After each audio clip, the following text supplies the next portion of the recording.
start.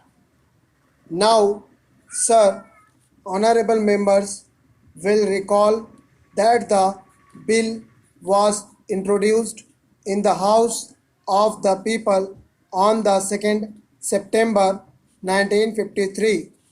It has had a long history, and in one form or another it has been before the public since the end of 1949.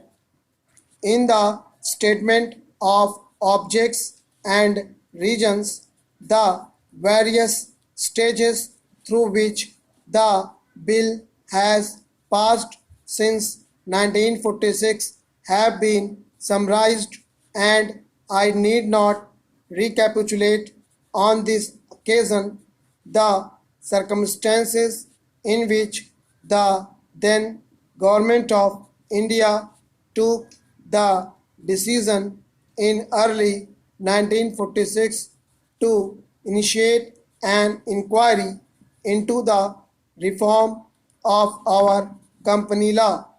I would remind honorable members that between 1946 and 1948, the entire field of company law was carefully reviewed by two distinguished company lawyers who were appointed to recommend the broad lines on which the present act should be revised.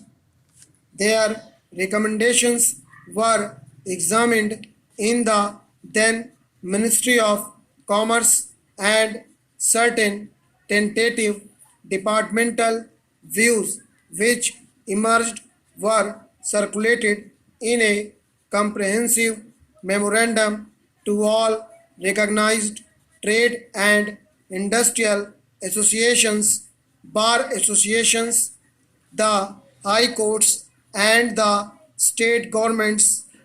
That brought us to the end of 1949.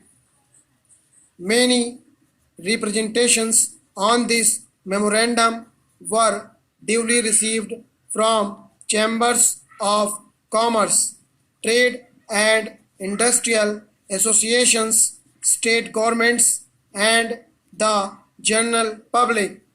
At the end of 1950, the Government of India appointed a committee under the chairmanship of Sri Bhabha to go into the entire question of the revision of the Companies Act, with particular reference to its bearing on the development of trade and industry in this country. This committee examined a large number of witnesses in many parts of the country and submitted its report in March 1952. This report again was circulated to all state governments, chambers of commerce, trade associations, high courts, and many other bodies.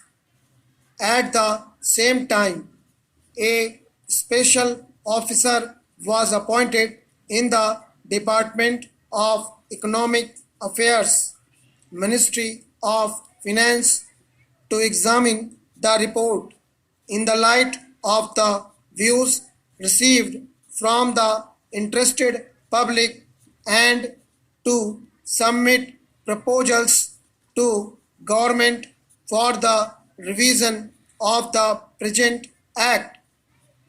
The bill now before the House is based largely on the recommendations of the Company Law Committee, modified in a few particulars.